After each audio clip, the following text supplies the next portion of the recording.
Vlog every day in August. When I was a child, I lived in 3 different places. I first was going to school in a little town called Manassas, which is close to a whole bunch of Civil War places. There were 2 little boys in the neighborhood. One of them had a Roger Rabbit pull string toy that I really, really wanted. My earliest memories are of toys. We also used to play this game with... My sister had this game that looked like Audrey 2 from Little Shop of Horrors, and like feed him different colored marbles. But we used to carry it around and just pretend it was our plant. We didn't really play the game.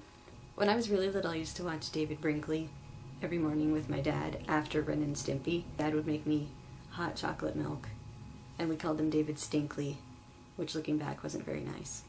And then we moved to Virginia Beach, and at that point I had seen Aladdin, and so I was in love with Robin Williams as the genie. In my 2nd grade class there was this little boy who always used to dress up like the Green Power Ranger, and he and I kind of became a duo for a while, and we would harass our friend Becky. I fell in love with Jim Carrey, and I became known as the Jim Carrey kid. It was around the time when he was really big, so I guess it's not surprising that I somehow liked him, because he was all over the place. He was in all those movies and stuff. And I started watching his movies even though I was really little. I was about 9.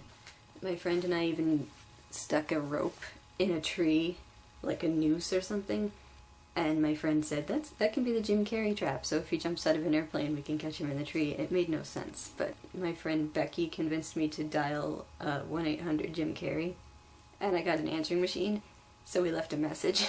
Toys then were more scary. Lots of talking things. I think I had a talking Pocahontas grandmother willow tree, or my friend did, and I had a telephone Tammy doll that tried to kill me and Becky. I grew up with a lot of movie actor-themed things. Memories. The Lion King was a big part of my early childhood.